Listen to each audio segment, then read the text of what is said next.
Well, everybody, this is the most blatant act of conservative hypocrisy probably ever. You know that conservative tendency to just blatantly lie about how they're pro every good thing and anti every bad thing, and then they claim the left is in favor of all the bad things and against all the good things? You can do this on any issue. Like, imagine any problem. Like, the right recognized that the new Cracker Barrel logo isn't popular, and so they immediately got on top of calling it woke. In fact, we're literally going to be covering another video later by a right-wing grift tuber talking about how the new woke Cracker Barrel logo is destroying the company, and it's worse than Bud Light. These people have basically made it their brand to call anything that everyone else thinks is bad woke, and to also make sure everyone associates woke with the left. So the left is responsible for all things bad that you don't like. A really good example, though, of how this is all bullshit and has always been is when I made a little earlier in the stream. So I'm going to be bringing back another argument that I made earlier, so bear with me, people watching live. Who remembers when Trump won the election about a year ago? And all of the anti-choicers, the pro-lifers, overnight they went from saying, we want to stop the baby killing. Planned Parenthood is killing babies. These women are killing babies. A baby's right to exist supersedes your right to happiness or convenience. That was always their argument. They were always falling back on this. It's not about controlling women's bodies. It's about saving babies. The left is pro-killing babies. And that was what they'd argue. Right? That was how they forced the situation to be seen, whether that was the true position they held or not. And we always knew it was about controlling women's bodies.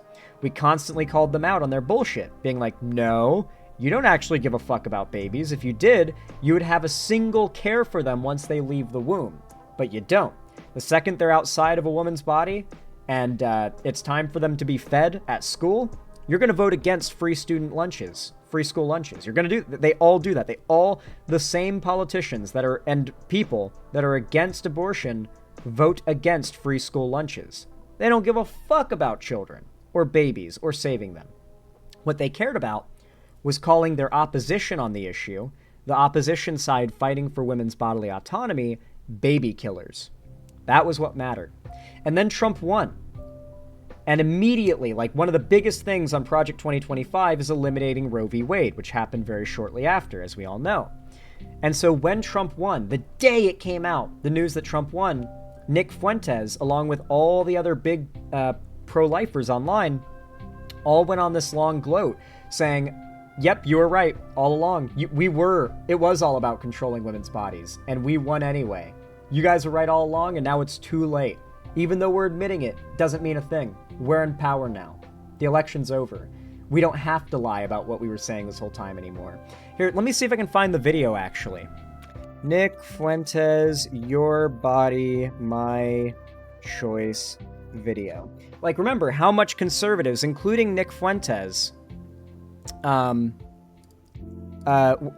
it was about protecting babies, and then this all happened.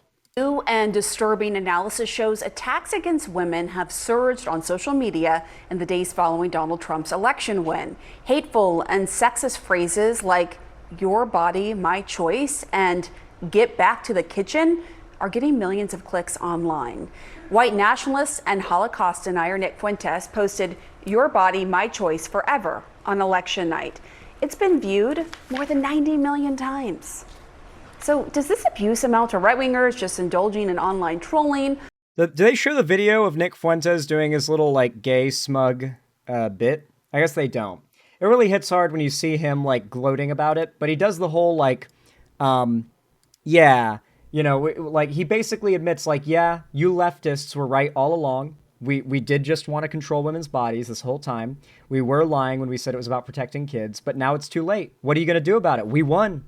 So they basically, like, do their full villain reveal on the issue once it's too late. And one of the biggest things that they did this pattern with, the idea of, like, the left is bad, the left is woke and is against all good things, and the right is anti-woke, which means pro-good and in favor of all good things. The right did this on the issue of free speech. Particularly, they argued the left is anti-free speech, that they love cancel culture, and they want to destroy your life for saying things that they don't agree with, and that the First Amendment is their number one target. The left hates the First Amendment. now that Trump's been in power for less than a year now, he is immediately attacking the First Amendment. He is now making it illegal, or trying to make it illegal, to burn the American flag, one of the most pure forms of American protest and free speech that exists.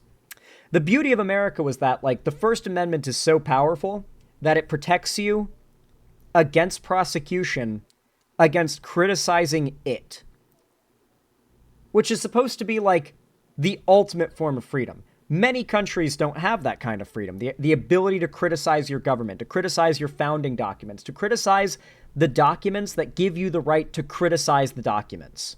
As stupid, dumb, or cringe as you may find it, personally, doesn't change the fact that America, and a big part of what made the First Amendment actually matter, was the fact that you were allowed to destroy the symbol of America in America as long as it was just words, as long as it's just expression, and you don't actually go out and do a violence afterwards or in its name.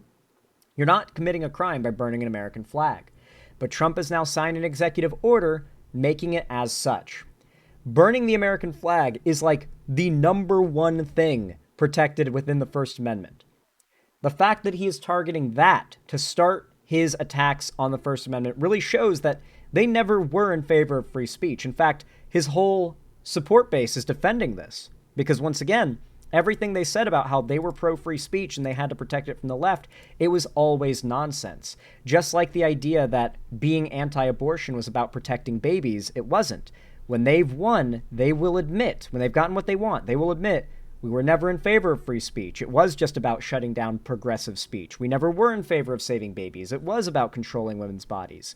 Once it's too late and they've won, they can't help but gloat about how we were right, that we were calling them out for what they were, but that no one listened, and now it's too late. They absolutely love that, like, gloating session they get to pull. Anyway, let's learn about this executive order that Trump has signed. I'm curious to see just how evil it goes and whether or not, like, if I go and burn an American flag in my driveway right now, is Trump going to send the FBI to my house to carry me away to Sikot? I don't know. Let's find out. The battle over the constitutionality of flag burning looks to be headed to the Supreme Court. Hours after President Trump signed an executive order calling for the vigorous prosecution of anyone who burns the American flag, a protester outside the White House did just that and was arrested. Oh, boy. Oh, shit. This flag as a protest to that This guy's a veteran, by the way. Keep in mind, this guy's literally a veteran. illegal fascist president that sits in that house. A man who says he is a 20-year combat veteran was booked for what officials say is a violation of fire code.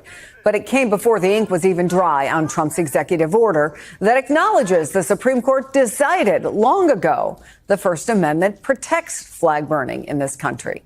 James Sample is back with us. The quote we just showed from Trump's EO reads fully there. This is going to be interesting. Will Trump try to go through with making arrests on the grounds of burning the American flag, violating his law he's created, his executive order? Or will there be a political battle in our government against this? Like, once Trump tries to start using this as a way of arresting people? I don't know. I feel like the Supreme Court isn't going to say shit. Like, right now, part of Project 2025 is for several Supreme Court red seats to step down, and for Trump during this presidency to appoint upwards of 3 more young 30-something-year-old Supreme Court justices who he intends to control the Supreme Court for the next 50 years. Part of Project 2025 is, like, when Trump leaves office, the Supreme Court will be controlled by the right for the rest of all our lifetimes. Like, their specific policy, like, they wrote it that such that, like, no one alive today to remember this administration should live to see a Supreme Court not fully stacked with conservative seats. That is more or less how he worded it. Like, we will probably, none of us here will likely live to see a day where these seats are not controlled by the same people, the same party, with a heavy lean to the right. when it comes to the Supreme Court. They own that. These are lifetime positions, and Trump plans to put very young men in these positions. That is so malicious. Yeah, it's going to be bad. Like, we've got decades of a far-right Supreme Court ahead of us, no matter what. That's all done and part of the plan. Yes. Notwithstanding the Supreme Court rulings on First Amendment protections, the court has never held that. Remember, a lot of Trump's policy and a lot of what Trump's doing inside right now is going to be about doing damage that cannot be fixed quickly. You got to understand, Trump is going to leave the country a fucking wreck.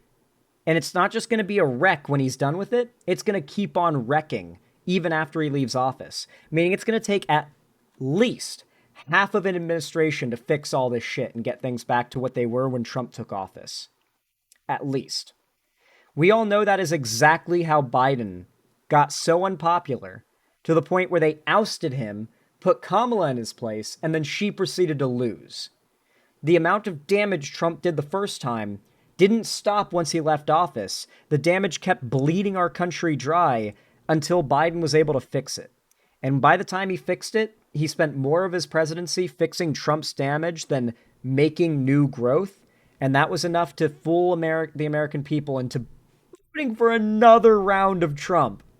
And now things are going to be even worse. We're going to reactively elect a Democrat by a large margin, I bet, in this next upcoming election and in the midterms. And if that Democrat cannot get things back on track to the satisfactory of the American people, we might be right back in this situation again in 1 to 2 elections. And that's a scary thought, but that's been the pendulum as it swinged left and right in America for the last few centuries. Let's be honest with ourselves. At best, we're going to collapse like the USSR before the damage is fixed. I don't know. People thought we were going to collapse during Trump's first term. Don't forget that. American flag desecration conducted in a manner that is likely to incite imminent lawless action or that amounts to fighting words is constitutionally protected. In 1989, did Supreme Court justices leave some ambiguity? Is there reason to believe that there are these kinds of exceptions? The court left zero ambiguity in 1989. They left zero ambiguity again the following year in 1990. And Chris, I think the quote that we just put up on the screen with the highlighted portion, you talk about the highlighted portion speaking to the moment in time where we find ourselves. When you start with an executive order, a paragraph in an executive order drafted presumably by members of OLC in the White House with notwithstanding. So lawyers. Right, lawyers. Notwithstanding the Supreme Court's rulings on First Amendment protections is your introductory clause. We've lost the plot. We have lost the plot. And the way that I would phrase this in the most simple terms, not to be condescending or anything like that to viewers, but think about Schoolhouse Rock civics, right? So how does a bill become a law? Bicameral passage plus presentment and signature by the president, right? An executive order, there's a place for executive orders, but on the food chain of law, executive orders are underneath statutes. Statutes have been tried multiple times, including, you referenced 1989 in Texas v. Johnson, which is one of the cases that struck down a anti-flag burning statute. The apex. Have you ever heard someone rant so hard as this man who clearly rehearsed this and has been wanting to say all this? Like, he was ranting about this to himself on the car ride to the news studio. For sure he was mumbling this whole rant to himself, ready to come onto the show and talk about how fucked this is. His heart is in this rant. He is pissed. Predator on the food chain of law is the Constitution. So if statutes, which are above the executive orders on the food chain, are being struck down as unconstitutional by the apex predator, the Constitution, an executive order trying to do the very thing that the statute could not do is unconstitutional. There's another fascinating part of this for me when the constitutionality of flag burning was decided 30. Remember how many times that conservatives have used we love the Constitution, we love America, America's founding documents, the value of America and what America stands for. Trump is banning burning the American flag under the guise of burning the American flag being anti-American, all the while constantly doing unconstitutional shit and calling it Trump derangement syndrome when he gets called out for it. And his supporters, key thing, his supporters call it Trump derangement syndrome if you call him out for being anti-constitutional. Not unconstitutional, anti-constitutional. 6 years ago, it was Justice Antonin Scalia who cast the tie-breaking vote. For people who don't know their Supreme Court history, staunch conservative, originalist. If a flag-burning case then, this flag-burning case should make its way to this Supreme Court, do you think they take it up? I don't know that they would take it up, but to reference your point, I doubt it. Maybe they would, maybe they wouldn't. This court is very conservative. But to your point about Justice Scalia, one of his all-time great quotes in 2015, so this is long after he'd cast that vote, he was giving a speech. And in 2015, he said, I'm quoting here, "I would jail every sandal-wearing, scruffy-bearded weirdo who burns the American flag, if he could. But I am not king." That's the difference between Justice Scalia and Donald Trump. James Sample, thank you. Damn, that is a powerful quote. Used against Trump by one of his own allies, or used a quote from one of Trump's own allies used against Trump. Pretty powerful stuff right there. That guy cooked. He absolutely cooked. Our Constitution, well, really our very rights, everybody's rights are now threatened.